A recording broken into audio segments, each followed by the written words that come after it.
اعوذ باللہ من الشیطان الرجیم بسم اللہ الرحمن الرحیم۔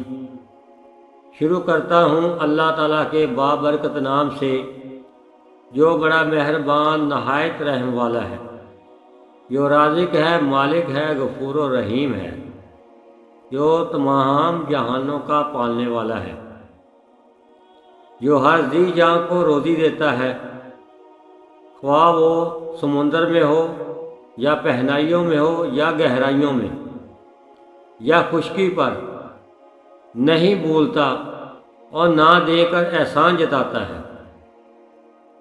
درود ہو نبی پاک صلی اللہ علیہ وسلم پر، جس نے رخ موڑ دیے طوفانوں کے اور پیغام سکون دیا۔ درود ہو آپ کی آل پر، آپ کی اولاد پر اور آپ کے عاشقوں پر اور آپ کے غلاموں پر اور آپ کے صحابہ اکرام پر، جن کے نقش قدم پر چل کر اہل ایمان فلاح پائیں گے۔ علم اور حکمت میں کیا فرق ہے؟ جب رب تعالیٰ نے روحیں پھونکی، جب رب تعالیٰ نے روحیں تخلیق کی تو تخلیق کے بعد انسانی روح کو آسمان پر اتارا گیا، جہاں فرشتے رہتے ہیں، اور انسانی روح کو فرشتوں کے نور میں غسل دیا گیا۔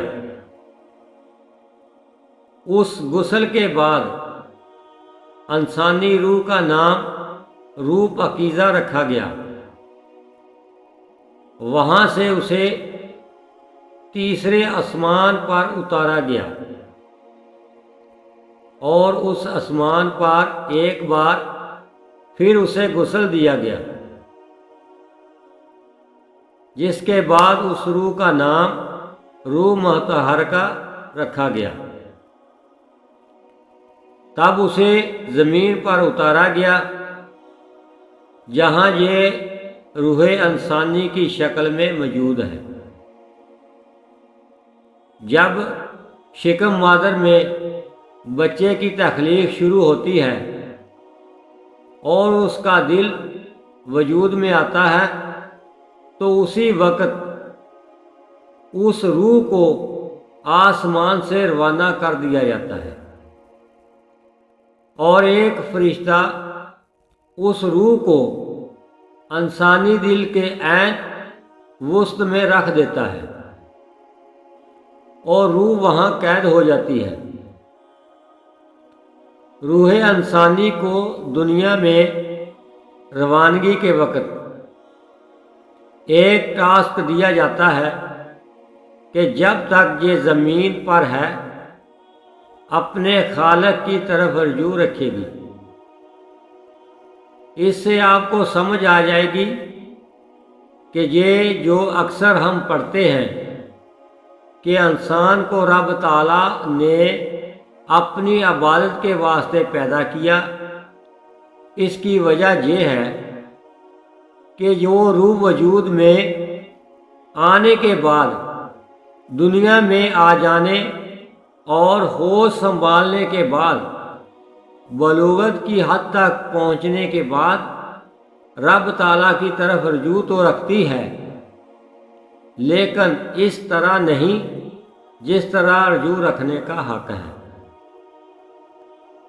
رب تعالیٰ اس سرسری رجوع کو بھی قبول کرتا ہے اور اسے رائے گاہ نہیں جانے دیتا، اس کو ریوارڈ کے طور پر گھر کا احرام و آسائش عطا کرتا ہے۔ جو روح اس سرسری رجوع سے بڑھ کر رجوع اللہ رکھتی ہے، اللہ تعالیٰ اسے دنیاوی آرام و آسائش اور مال و زر سے مالا مال کر دیتا ہے۔ اگر کوئی روح اس سے بھی آگے چلی جائے اور ہمیشہ اپنے خالق سے رجوع رکھے تو رب تعالی اسے اپنا علم عطا فرما دیتا ہے۔ جسے وہ علم عطا فرماتا ہے اسے اپنے دین کی سمجھ عطا فرماتا ہے۔ جو روح کلیتاً اپنے رب اور خالق کی ہو کر رہتی ہے، رب تعالیٰ اسے دانائی عطا کرتا ہے، اور اسینس آف وزڈم خود رب ہے۔ یہی وہ مقام ہے جس کے بارے میں آپ صلی اللہ علیہ وآلہ وسلم نے فرمایا کہ مومن کی فراست سے ڈرو، کیونکہ وہ اللہ تعالیٰ کے نور کی مدد سے دیکھتا ہے۔ علم در حقیقت چیزوں کے ادراک کا نام ہے، اچھے اور برے کی تمیز کا نام ہے کہ انسان کو نیک و بد، گناہ و ثواب اور اچھے برے بے فرق کرنا آ جائے۔ علم سے ہمیں پتہ چلتا ہے، جب ہمیں تمام چیزوں کے بارے میں معلوم ہو گیا اور اچھے برے میں تمیز کرنا آ گئی، تو اس علم کو خوبصورتی کے ساتھ اپلائی کرنے کا نام حکمت ہے۔ اسی کو عقل کہتے ہیں۔ جہاں ہم علم کو بہترین مفاد کے لیے استعمال کرنے لگے تو وہ حکمت ہے۔